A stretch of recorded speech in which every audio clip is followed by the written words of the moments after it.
Well, Assalamu alaikum dear students, I am Engineer Abdul Basit and this video is all about your final term examination paper, okay, Geotechnical Engineering 1. So, as you have attempted the paper in midterm examinations as well under the supervision of Dr. Kaisar Iqbal, so you will repeat the same process over here as well. Just in this first table, you need to put your student name, that will be your name and registration number and your email address, and the rest of these information will remain the same.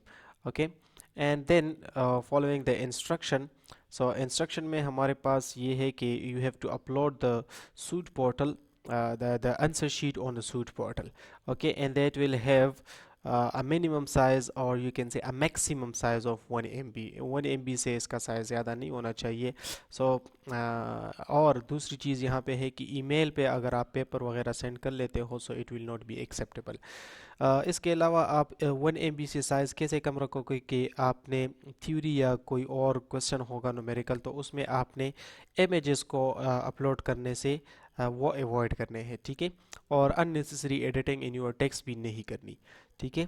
तो बस आपने 12 size पे अपना answer रखना है, time new Romans में 12 font size पे, ठीक है, एंड जस्टिफाइड कर दे अपने आंसर बुक को पूरे को, ठीक है. So that will be that's it, बस इससे ज़्यादा एडिटिंग आप ना करें.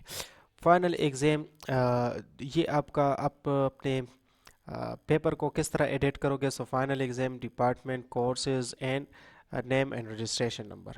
ओके, सो ये आप इस तरह एडिट कर लोगे तो अंदर भी आपका नाम सब कुछ पेपर के अंदर मौजूद होगा और साथ में आपका जो पेपर का रीनेम करेंगे आप फाइल को, वो भी आप इस तरह से रीनेम कर लोगे, ठीक है. बाकी सब चीज़ें आपको पता है, ज़्यादा डिटेल में मैं नहीं जाता. Coming straight away to the questions. So आपने क्वेश्चन वन को कैसे अटेम्प्ट करना है, यहाँ पे आपको बताया गया है provide 3 applications of each in light of soil stability. तो we have these terms, that is hydraulic conductivity, liquid limit, plasticity index, moisture content and permeability.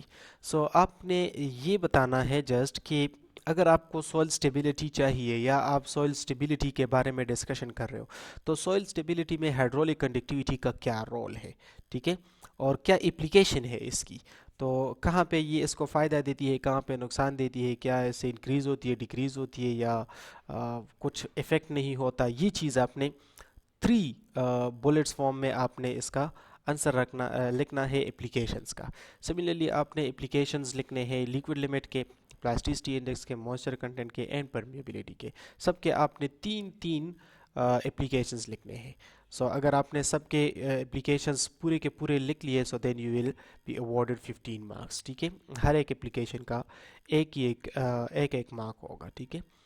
Then derive and explain Darcy's law. तो डेरसीला आपने explain उसी तरह करना है, derive उसी तरह करना है जिस तरह हमने क्लास में डिस्कस किया है, लेकिन आपने हर एक टर्म को नोट से हट के एक्सप्लेन कर देना है, ठीक है. और साथ में आपने इसमें एप्लीकेशंस ऐड करनी है कि डिज़ाइन ऑफ फाउंडेशन में या to determine the discharge of water through the soil sample application of Darcy's law क्या है.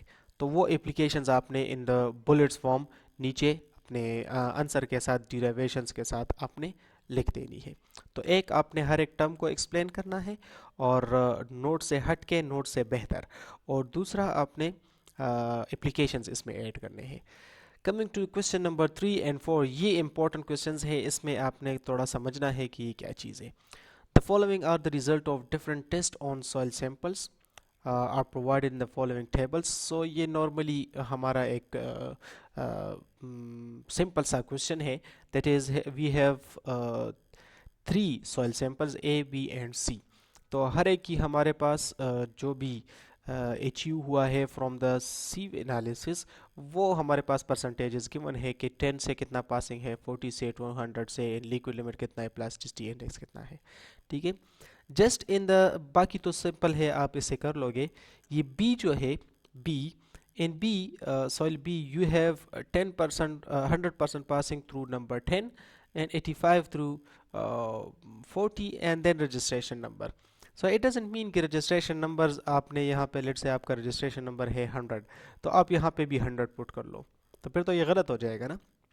आपने परसेंटेज को इसमें मेंटेन करना है। जिस तरह यहाँ पे है 75 प्लस 25 इज़ 100, ठीक है, तो यहाँ पे फुल पासिंग है। यहाँ पे 80 है, तो देखिए ये 10 प्लस 45 और बाकी यहाँ से पास हुआ है, ठीक है।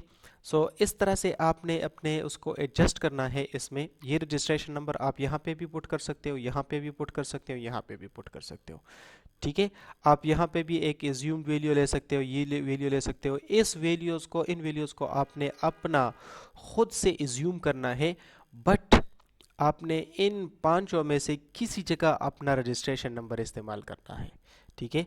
लेट्स से आपका रजिस्ट्रेशन नंबर है 24, ठीक है, तो या तो यहाँ पे 24 पुट कर ले, या यहाँ पे, या यहाँ पे, या यहाँ पे, या यहाँ पे, किसी भी जगह पे आप 24 पुट कर ले, ठीक है। और अपने लिहाज से तो इसमें आपका एक ये कंसेप्ट चेक होगा कि आप को पता है कि नंबर 10 से 40 से पासिंग किस तरह से हमारे पास वैल्यूज़ आ सकती है, ठीक है। तो आप अपने रजिस्ट्रेशन नंबर के हिसाब से उसको एडजस्ट करोगे तो ये आपको ये टेक्टिक्स आ जाएगी कि कौन सी, किस तरह से ये वैल्यूज़ हमारे पास पॉसिबल है, ठीक है। दूसरी चीज़, अगर आपका रजिस्ट्रेशन नंबर 80 से ऊपर है या 100 से ऊपर है, सो आपको सिंपल क्या करना है कि उसमें से अपने रजिस्ट्रेशन नंबर में से 80 माइनस कर लो या 100 माइनस कर लो। तो जैसे वो आपका है 125, तो 100 माइनस कर लोगे, कितना बचेगा? 25। सो आप इनमें से किसी जगह पे 25 भी इस्तेमाल कर सकते हो, ठीक है। So it's all about you कि आप इन पांच वैल्यूज़ में से 100, 85, रजिस्ट्रेशन नंबर 45 एंड 22, इनमें से किस वैल्यू को आप अपने रजिस्ट्रेशन नंबर से रिप्लेस करते हो या सारों को रीएडजस्ट करते हो, सारे वैल्यूज़ को, ये आपकी मर्ज़ी है, ठीक है।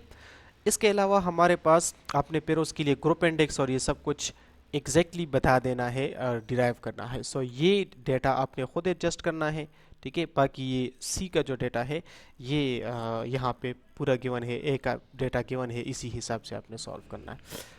Coming to question number 4। Question number 4 में आपका एक सिंपल सी सिचुएशन है कि हमारे पास एक डैम स्ट्रक्चर है, ठीक है। अपस्ट्रीम साइड पे हमारे पास वाटर है, डाउन स्ट्रीम साइड पे वाटर है। यहाँ पे H1 is 6, H2 is 1 foot, और फिर नीचे हमारे पास ये जो डैम है इसका बेस 12 फीट है, ठीक है। ये इसका एक साइड पे 12 फीट और दूसरे साइड पे 12 फीट हमने ले रखा है। दिस इज़ 10 फीट और 10 फीट। आपने क्या करना है कि इसके लिए आपने फ्लो नेट डायग्राम बनाना है, ठीक है। फ्लो नेट डायग्राम इसके लिए आपने बनाना है, तो उसमें आपको फ्लो लाइंस और इको पोटेंशियल लाइंस ड्रा करनी है। तो जो कंडीशंस और सिचुएशंस हमने क्लास में पढ़ी है, उन्हीं कंडीशंस और सिचुएशंस को यूज़ करना है आपने, और उसके उस हिसाब से आपने यहाँ पे फ्लो लाइंस और इको पोटेंशियल लाइंस ड्रा करने हैं विद अ डिफरेंट कलर, ठीक है।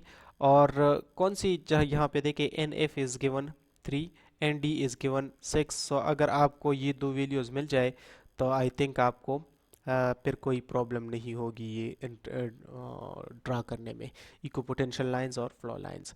तो जब आप ड्रा कर लेंगे तो आपने फिर एक रेक्टेंगुलर इसमें से सेलेक्ट करना है फ्लो एलिमेंट, ठीक है। एक रेक्टेंगुलर फ्लो एलिमेंट आपने सेलेक्ट करना है, और वो डेफिनेट सी बात है कि आपका रेक्टेंगुलर ही आएगा जब आप इसको एग्जैक्टली ड्रा करोगे, ठीक है। तो ये फ्लो लाइंस आप इसको इक्वल स्पेस करोगे, ठीक है। हर एक इको पोटेंशियल लाइंस, दो इको पोटेंशियल लाइंस या दो फ्लो लाइंस के दरमियान जो स्पेस होगा दैट विल बी सेम, ठीक है। फ्लो लाइंस के दरमियान अपना स्पेस जो होगा वो भी सेम होगा, और इको पोटेंशियल लाइंस के दरमियान अपना, लेकिन दोनों में आपस में इको पोटेंशियल और फ्लो लाइंस में फ़र्क हो सकता है, ठीक है। तो सिंपल आपने इसको ड्रा कर देना है, और उसके बाद आपने फिर उसके लिए here it is, for the concrete dam determine the total average seepage of the given permeable strata। आपने इसके लिए फिर सीपेज फाइंड आउट कर देना है, ठीक है। तो सब कुछ आपके पास गिवन है। सीपेज के लिए क्या फार्मूला इस्तेमाल होगा ये अब हम डिटेल में डिस्कस कर चुके हैं, और कौन कौन सी वैल्यूज़ आप फिर पुट करोगे तो वो यहाँ पे गिवन है, ठीक है। अच्छा, इम्पोर्टेंट चीज़ इसमें ये है कि मैंने ऑलरेडी ये फिगर प्रोवाइड किया हुआ है।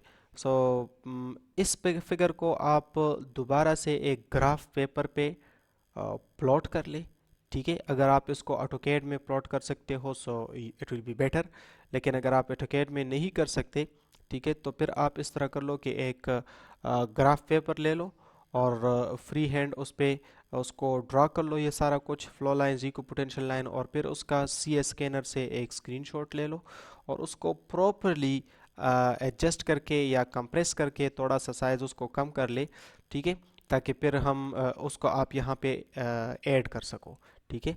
तो फिर इस क्वेश्चन के साथ इसको ऐड कर ले, ठीक है। बाकी किसी भी क्वेश्चन के साथ आपको कोई भी डायग्राम पुट करने की ज़रूरत नहीं है, ठीक है जी। So that's all about this question paper, ठीक है। और इसके अलावा कोई क्वेरीज आपको नहीं होनी चाहिए, स्ट्रेट अवे आप अपना पेपर सॉल्व करें, ठीक है। Thank you very much for watching. अस्सलाम वालेकुम।